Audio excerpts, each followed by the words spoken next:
1. Good evening, everyone, and thank you for joining Congresswoman Houlihan's telephone town hall focused on the American Rescue Plan at the local level here in Pennsylvania, as well as infrastructure efforts. We're so grateful to have you on the call tonight.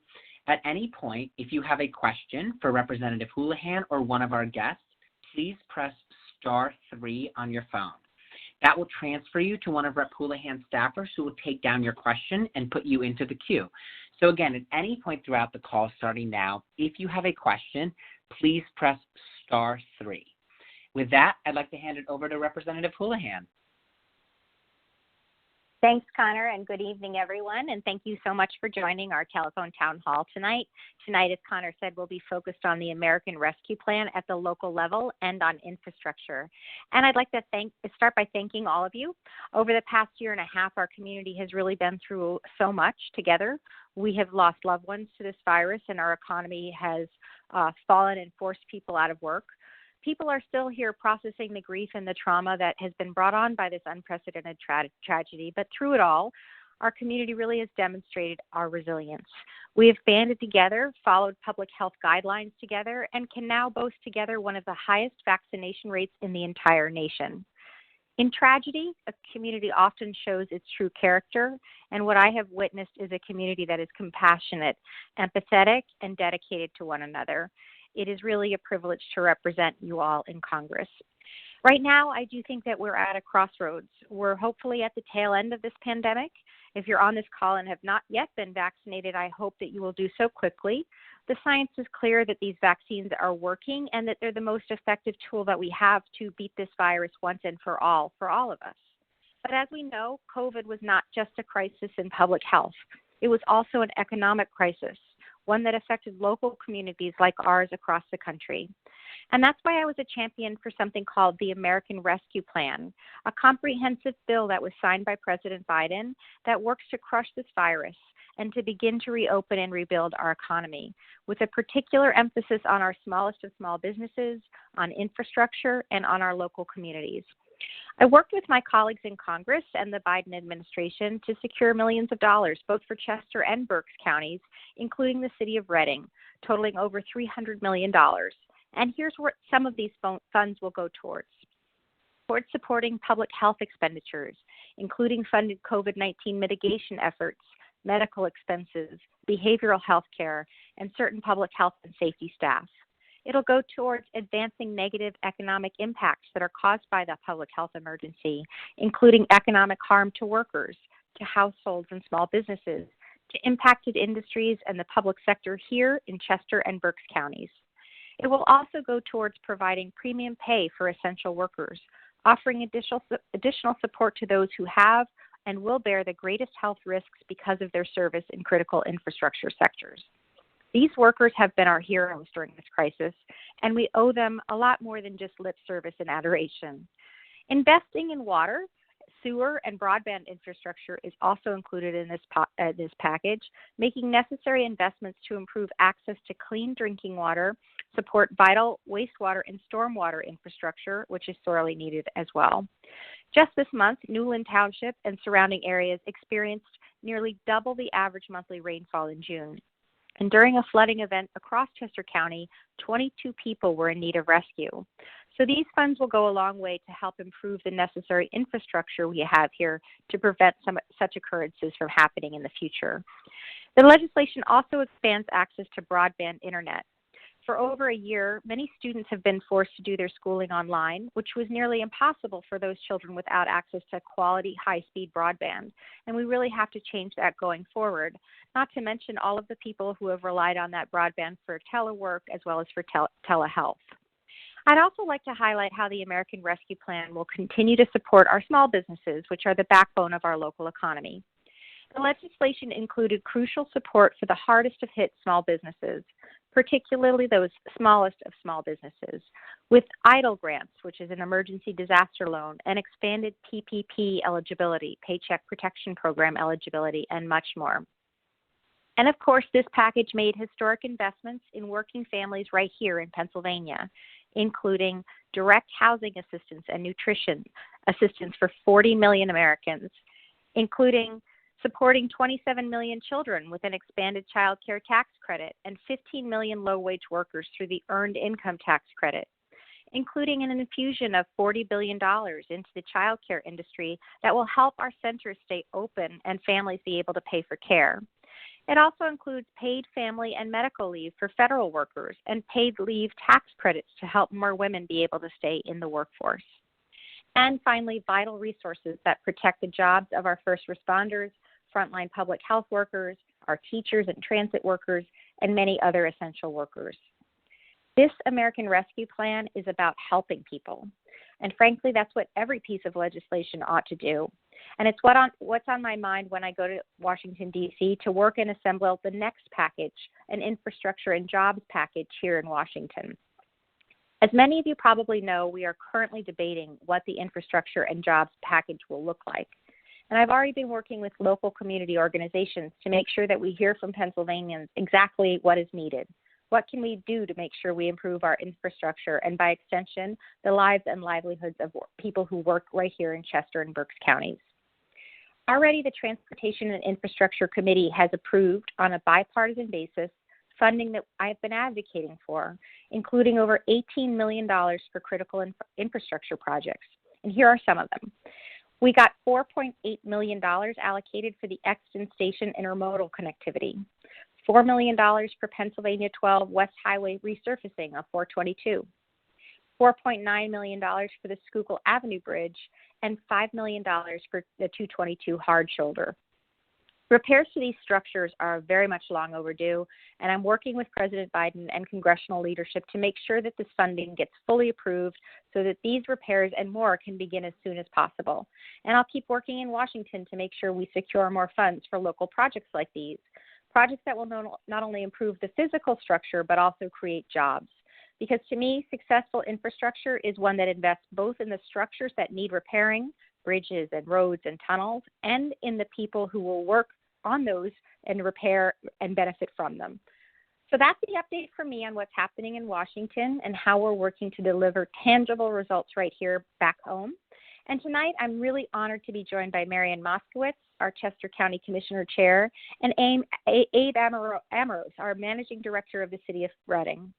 Both of them have been steadfast and principled leaders during this crisis, and we're really in a better place today because of them. So tonight they'll speak a little bit about how these federal funds will be supporting you, the people of our community. And after our guests offer their opening remarks, we'll be able to transition to the question and answer portion. Again, if at any point you have a question, please do press *3, and we'll do our best to get to every question. But if for some reason we're not able to get to your questions, we will follow up with each and every one of you tomorrow. As always, I ask that these conversations be in a civil and a decent manner. I think that's something that people of the Chester County and Berks County areas really look for. And with that, I thank you, and I'll hand it over to Commissioner Moskowitz for her opening remarks. Thank you, Congresswoman. I just have to applaud all the work that you're doing, especially with this rescue package. This is so critical to the future and keeping prepared, because we don't know what's going to happen next. We didn't expect this. And so what we did find is that our municipalities, our counties, our cities are on the front line of these things. And without the support that you have given us, it would be very difficult. And this plan is just terrific now, because now we're able to look back, because we're not in the throes of a major pandemic, and really help people where they need it most. You know, the households, making sure that there's food and there's counseling and burial assistance, the things, who would have thought we needed that kind of thing? Internet access is a major problem, and we have it in the south of Chester County, even though we are in southeastern Pennsylvania where there's pretty good broadband. But we need it desperately down there, and we've certainly seen that our communities and our farms, our mushroom workers, et cetera, have really been lacking that kind of accessibility. It's so important. But also we're able to now look ahead at our public health needs for vaccination programs, surveillance, enforcement, making sure that we're on top of our health, of our community every day, 24 hours a day, to protect them from whatever we can. Mental health is an issue we are working very hard on in Chester County. And I'm excited about the programs that we're going to be able to offer with this package, which would have been impossible before. And certainly the infrastructure, which I'm passionate about, the water lines. We have old infrastructure in many parts of Chester County, and I know that the city of Reading has it as well.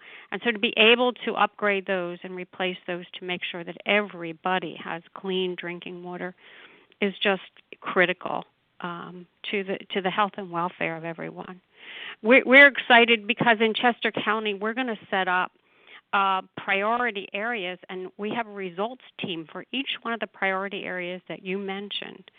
And so we're actually going to put a team together, including the general public, and they're going to look at what we can do with these dollars to have the most impact on the community. We're very excited about what we've put together, and I think you will be thrilled to see the results of that. So I just want to thank you from the bottom of my heart, because every person in Chester County needs a little help right now. The small businesses especially, we've tried to give them as much as we can, but they certainly do need more. So I appreciate your being there for all of these people, businesses, farms that we have here, and I'm just grateful for the opportunity to help share this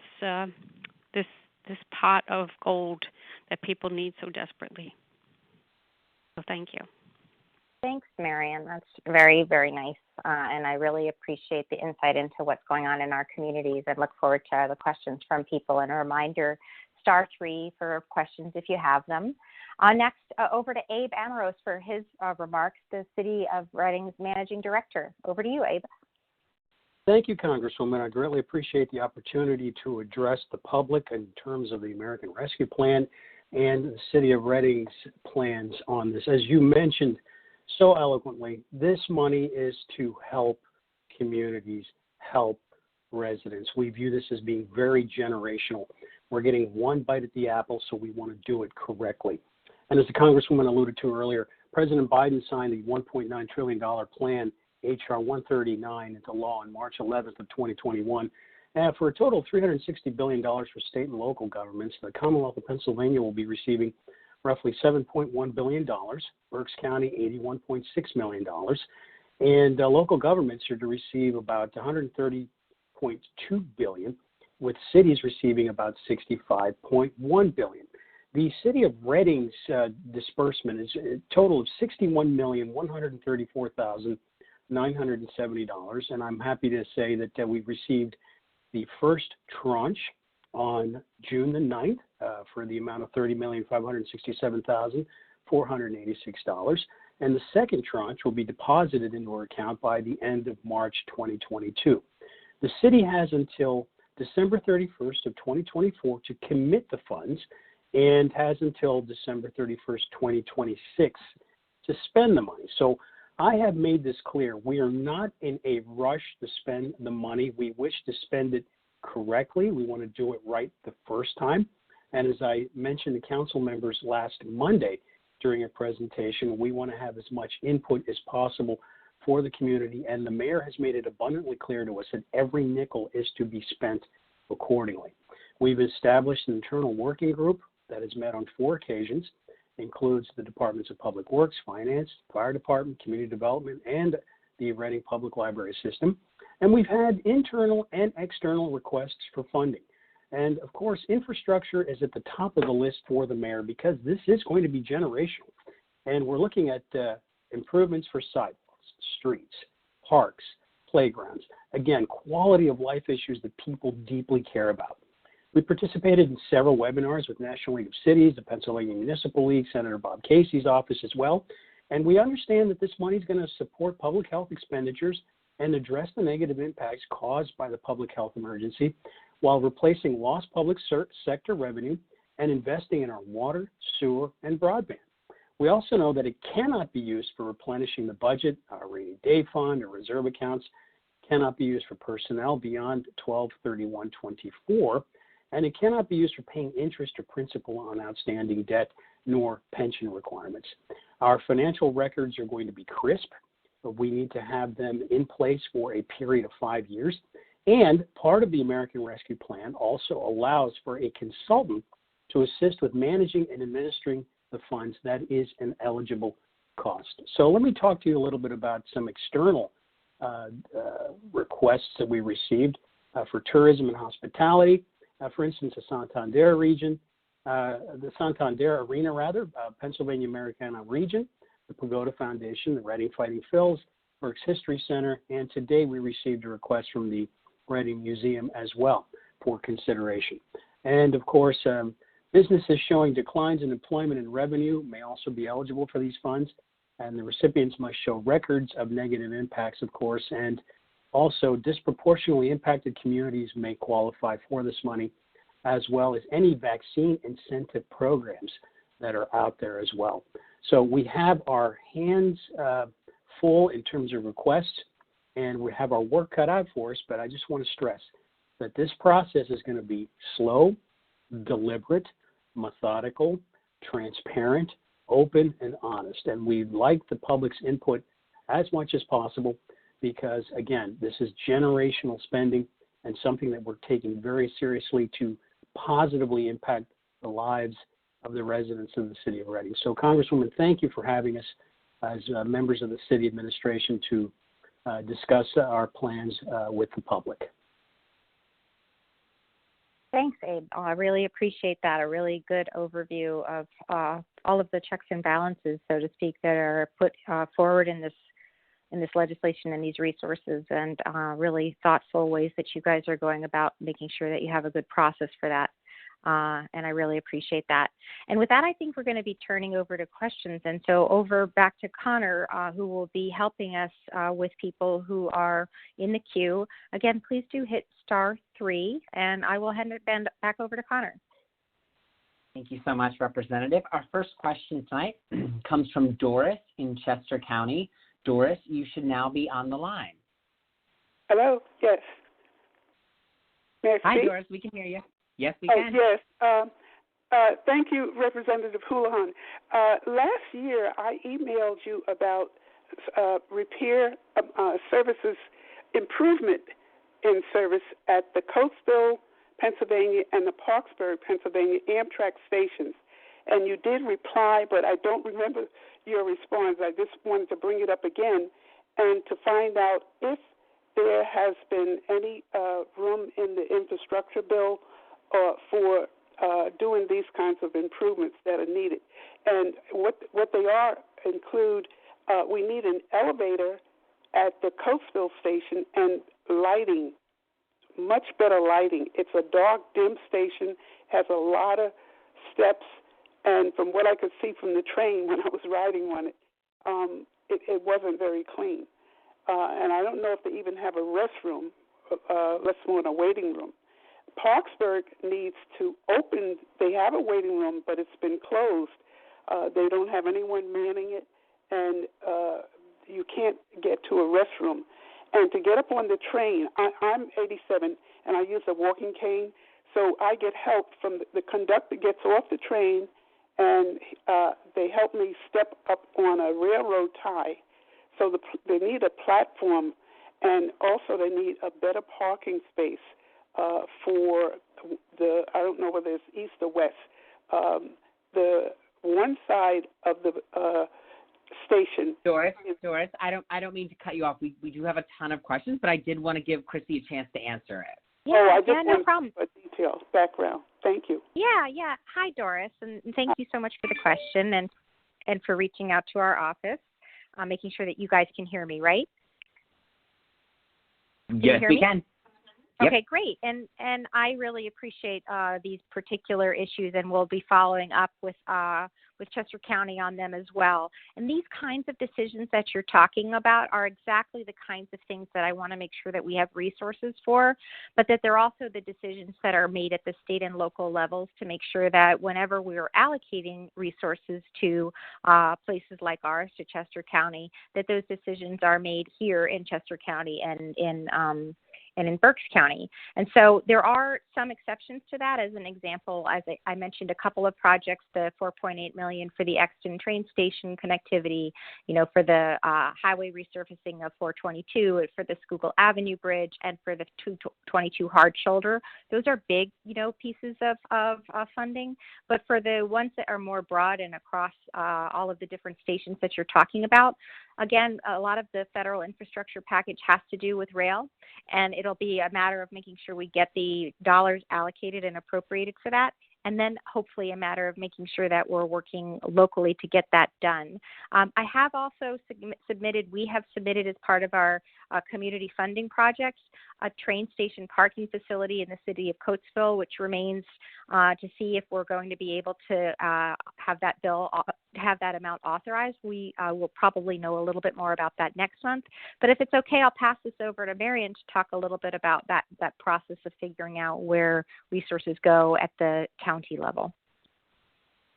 Sure. I mean, we work together as a partner with PennDOT and SEPTA and Amtrak, all of those services. I do know that the bids have gone out for the requests for quotes have gone out in the Coatesville train station situation.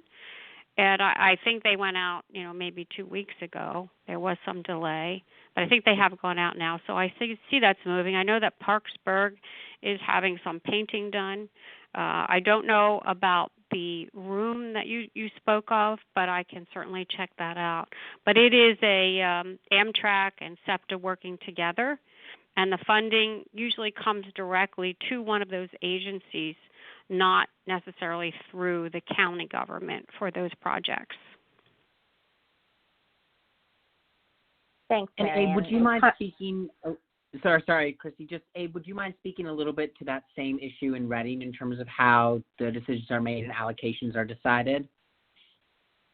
Certainly. We are in the process right now putting together a very strong rubric, which mentions the community needs, how relevant the projects are for the public good, and then we're going to score them accordingly. So we're going to be putting together a very comprehensive application process, and we're still working on the internal mechanisms on that. And again, we want to do this correctly. So I'm in the process right now of polling certain municipalities that are similar to ours and asking them how they're going about it as well. And then we're going to take best practices and wrap those up. But I do think it's important that everything has to be documented. Everything has to conform to the needs of the community in terms of these public expenditures, and we're going to take a very responsible approach towards it. Thank you all so much, and thank you, Doris, for your question. Our next question tonight, and a reminder to everyone, *3 if you have a question. Our next question tonight comes from Rachel in Phoenixville. Rachel, you should now be on the line. Hello. Hi, Rachel. Hi, yeah. So I'm from Phoenixville, and I'm also a supporter of the Borgen Project. And first of all, I want to thank you, Representative Houlihan, for just all your work in the Chester County area. And also, I want to just thank you for co-sponsoring the Global Health Security Act back in January. And with that, and with the American Rescue Plan that you mentioned today, I just think that more can be done to address COVID-19. And also with the Borgen Project, more can be done to address global poverty. So I think that Congress should better fund international aid programs, in particular right now with like the International Affairs budget. And I also think that Rachel, we're losing you. There's something in your background. Oh, I'm sorry. Well, but my question no problem. is, what will you do to? You there? Go ahead, Christy. I think I understand, Rachel, where you're at, what you're asking, and thank you so much for joining us for the town hall. And I do think that one of the things that's really important that we all know is wherever there's COVID, no matter where it is, as long as this disease or virus exists in one part of our community or our commonwealth or our country or our planet, it is a threat to all of us. And so we do need to make sure that we address this disease all over the country as well as all over the world, so that we can kind of get all of us back to some sense of normalcy and beyond. And so to that end, I am really glad to be able to serve on the Foreign Affairs Committee, as well as on the Armed Services Committee, because fundamentally this disease is an issue of security and national security. And so by sitting on both the Foreign Affairs Committee and the Armed Services Committee, I'm able to help, understand, working closely with colleagues both, in the House and the Senate, the Democrats and Republicans, how we can, as the United States, play a part in our global response. So as an example, the American Rescue Plan did in fact include about $11.3 billion in funding for the United States' response to the pandemic. And Biden has announced, as you probably were following, a really significant vaccine distribution initiative in the developing world, which I'm happy to say the EU also announced a similarly large program, and we all really are in this together. It's really important that we do work on issues of global health. I'm really focused on issues particularly for women and children. I just about, a week and a half ago, introduced a piece of legislation that's called the Support the UNFPA Funding Act.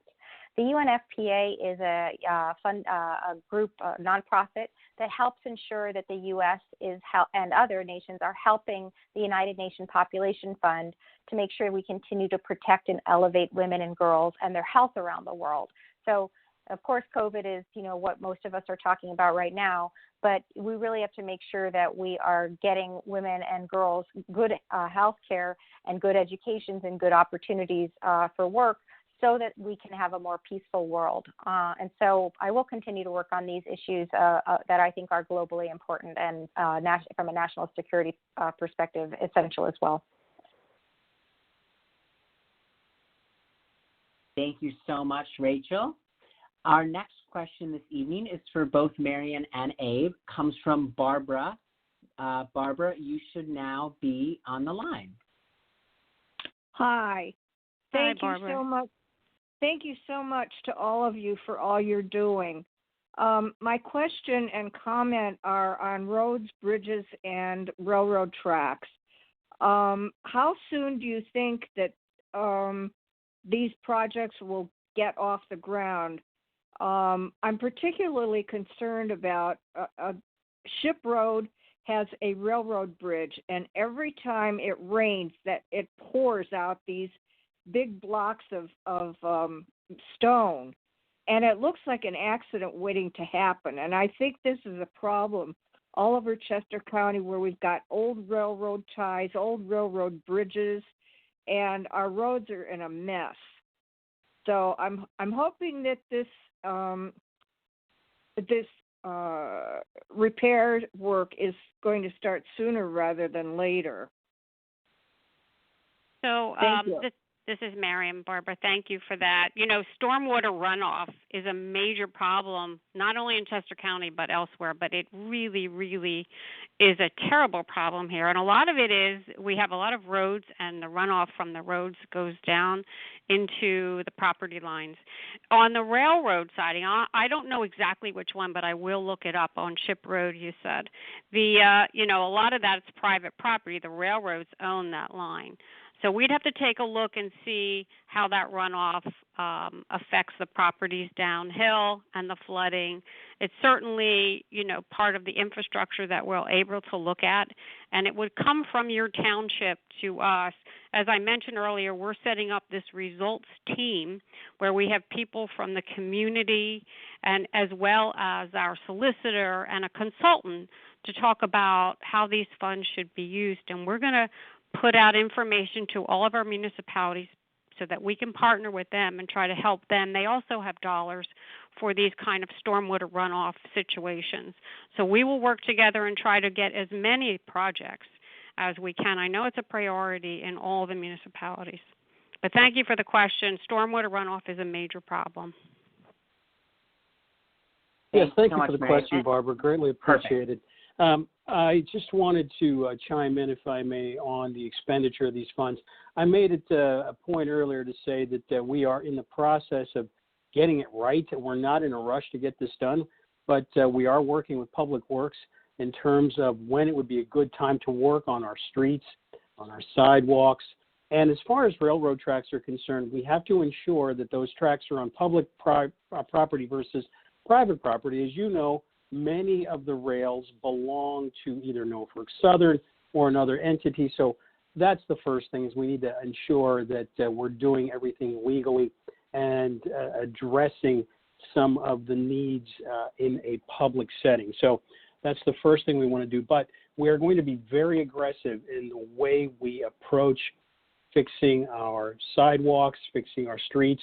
And I can tell you that the downtown area is going to be one of the first things that we look at, because that seems to get the most foot traffic, the most car traffic, and of course it is where businesses are heavy in, and tourism is going to be heavy in as well. So we're going to place an emphasis on looking at the downtown, but of course the neighborhoods are what really make communities livable and sustainable, and we're going to keep an eye on those as well, especially facade improvements for not just businesses that are qualifying, but for residents that are going to be qualifying as well. So we have a tall task ahead of us, and again, we're going to do this the right way.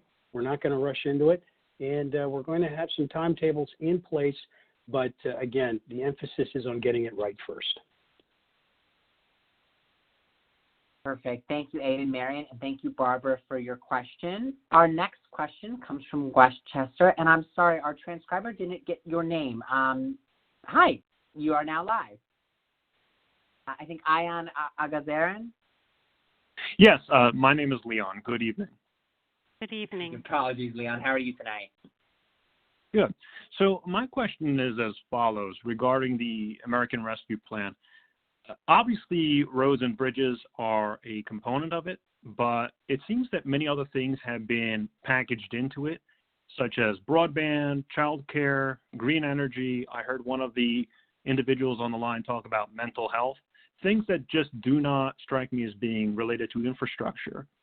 So I want to, first of all, voice a concern about what is being bundled in this package.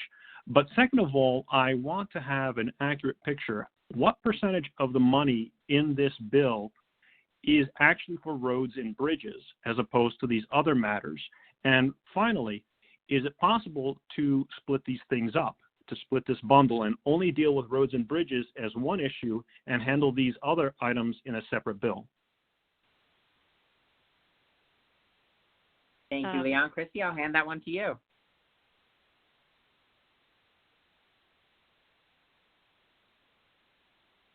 Christy, do we still have you on the line? Yes, you do. Yes, you do. Thank you so much for the question. Can you all hear me okay? We can, yes. Oh, great. Great. And that's a terrific question, and I want to kind of back us all the way up a little bit to clarify a couple of things. There are really two and maybe three, depending on how you're counting it, efforts that we're talking about in this conversation. One is what's called the American Rescue Plan, and that is a piece of legislation that has already been passed, that already went through the House and the Senate, that already went to the President's desk for signature, and that in many cases is already being felt in our communities. And its emphasis is on rescue. So it does have components to it that are about disease control, or about, as you talked about, mental health, or about broadband, those kinds of things to rescue us, purported, kind of out of this situation and propel us into the next phase. So the next phase is what would be called the American Jobs Plan in some circles. Others would say that this is a phase that is both infrastructure and what's sometimes being called soft or human infrastructure. And this American Jobs Plan, or whatever it ends up being called, has not yet gotten through the House or the Senate. And that's what we're all kind of talking about in Washington right now, is exactly what you brought up. Really good points. What is infrastructure? What isn't? Should it be one package? Should it be two? How much should it be the hard, bridges and tunnels and that kind of stuff, and how much should be the soft, things like childcare. All of those kinds of things are the things that we're trying to work through together as a Congress on the House side, and also as a bipartisan, bicameral kind of group on the House and Senate side. The Invest in America Act that the House is likely considering next year, as an example, would invest $547 billion in our infrastructure, and that would include $343 billion for roads and bridges, $19 billion for transit, and $95 billion for passenger and freight rail. So this is what I'm trying to articulate is there are many groups within the Congress that are working together, and in some cases not, to try to figure out what we're going to be moving forward with in the next piece of legislation. I'm personally part of a group that's called the Problem Solvers Caucus, and we're about 53, 54 members strong. We're an equal number of Democrats and Republicans, and we are doing exactly what I think you, Leah, are asking is sit down, figure out where the common ground is, figure out where we can agree, and then move forward on that piece of legislation, and then figure out what else we need to be doing to address the next phase in our growing and recovering economy. So we hope that those kinds of conversations will come to a head or a culmination sometime soon, within the next week or two. That is the timeline that the president has asked us to work on, and the timeline that the House Speaker and the Speaker of the Senate also has asked us to operate on. So we're working that through. Perfect, Leon. Thank you so much for your question. It looks like our next question is one for Marian. Jennifer, you should now be on the line. Hi, good evening, everyone. Hi. Marian, this is Jennifer over in Modena. How are you tonight? Great. How are you?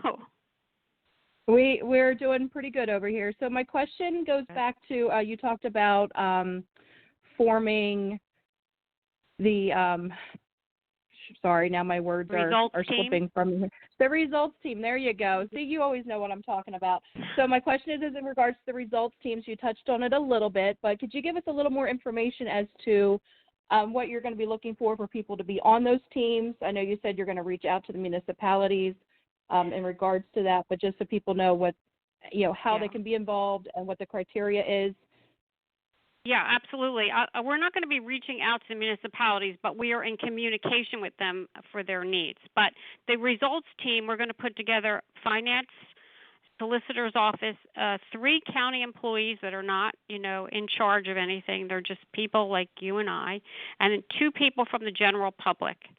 And that way we're going to process every application that comes in. And we also have a consultant that's going to tell us, keep us, to make sure that we're not putting funds where we can't in accordance with this. It's a pretty narrowly focused allocation process, and it's very limited. So we're going to have this team, and we're going to start accepting recommendations and applications. We're working on an application now, so you will read about it certainly probably in the next 30 days. We're going to Abe's point, we're taking our time because we don't know when this is going to come around again. And we want to make sure that we are getting the biggest impact for the dollars. So that's going to be the process. We're going to take RFPs and solicit proposals, and you will hear about it for sure. For sure. Perfect. Thank you, Marian, and thank you, Jennifer, for the question. Abe, is there anything on sort of in Berks that is similar to that program that you would want to speak to? Well, I think that Marian really encapsulated what they're doing as well as what we're going to be doing, and that's putting together a team internally to really evaluate the requests, make sure that they do comport with the public interest, maximize the opportunities for the expenditure of those dollars. And I have to just say this. Infrastructure is exciting for us because it's something that everybody could put their backs into, literally. It will put people back to work. It'll provide good paying, family sustaining wages, and it's going to be a game changer for communities. So we're really anxious to hear more about the American Jobs Plan, but we also are going to do our part to ensure that our streets and our sidewalks and our parks and playgrounds receive the necessary attention that they have. And of course, this has all been done before, folks. If you look at the Civilian Conservation Corps that FDR started in the 30s and into the 40s, you'll see a very successful model. We would love to see something like that replicated at the not just the national level, but the local level as well.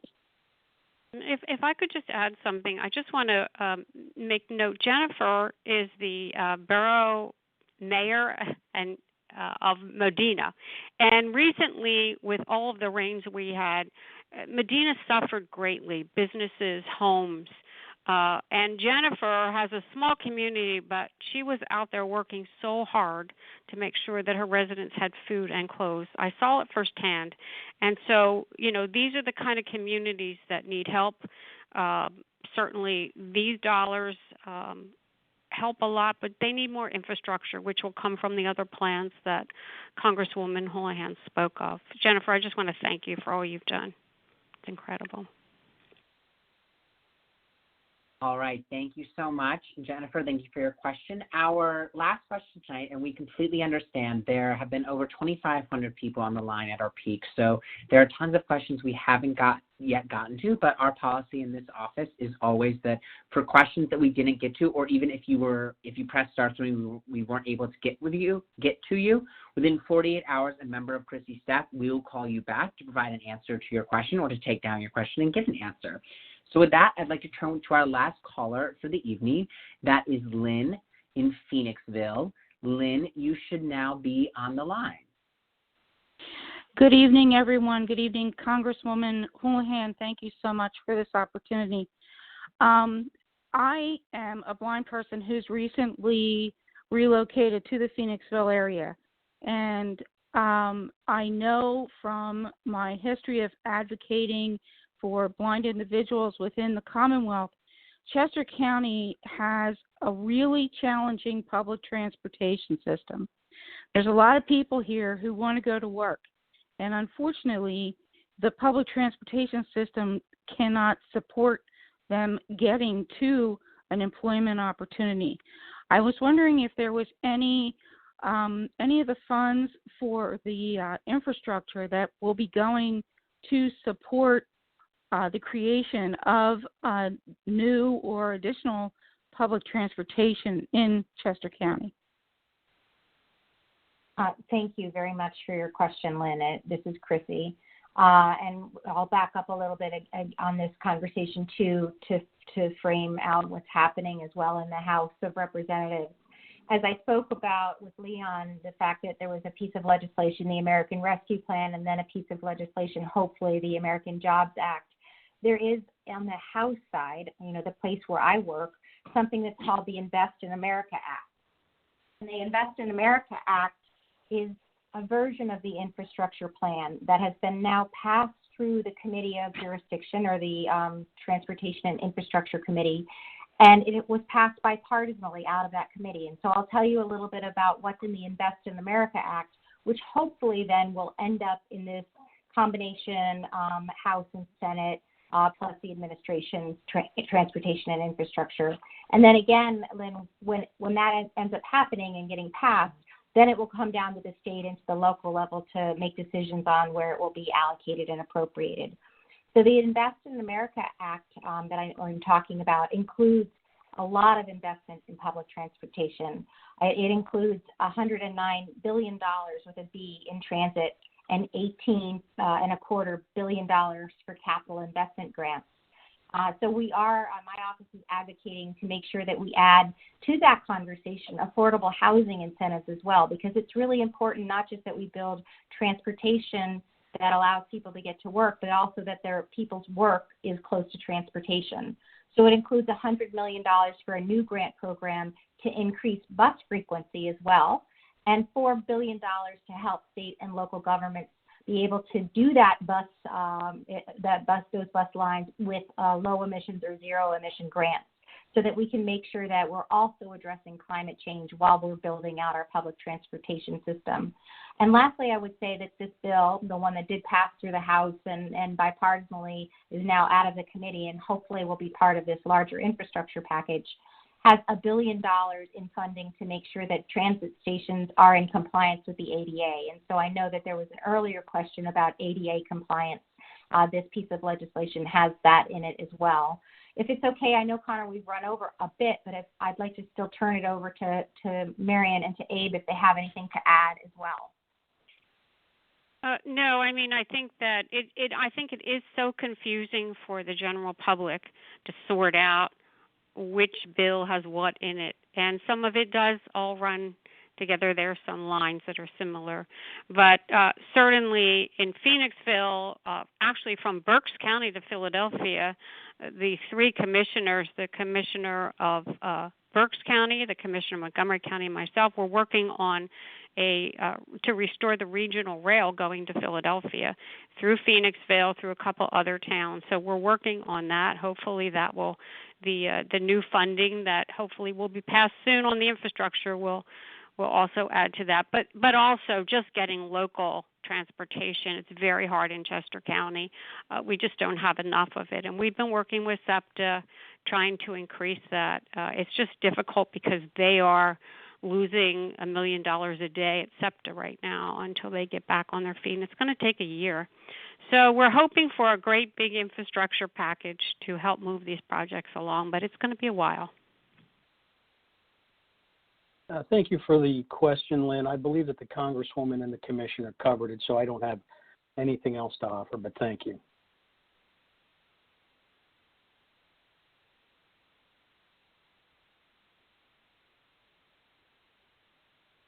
Connor, right, is it okay if we Yep. go ahead and conclude?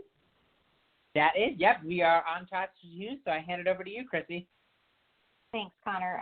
A reminder that if you had any questions, we will be following up with you. And thank you to Marian Moskowitz and to Abe Amoros for joining us today. And really thank you to all of our callers and our listeners. If we weren't able to get to your call, we will be contacting you within 48 hours to follow up with you. And we will also be setting up a recording of this town hall and sending it around to our email list, as well as posting it on our website if you'd like to listen to it at a later date or tell somebody else about it. I really do encourage you to share this conversation with friends and neighbors. I also really encourage you to visit my website, and my website is houlihan.house.gov, and Houlihan is spelled Houlahan, so it's a little non-traditional, .house.gov, where you'll be able to sign up for our mailing list and be able to follow all of the information from our office. Our office really does belong to you, to our community, and if you do have any questions, you can always reach us, and our phone number is 202-225-4315. Again, our number is 202-225-4315. Again, thank you to my guests and to all of you, and stay safe. I'll talk to you soon.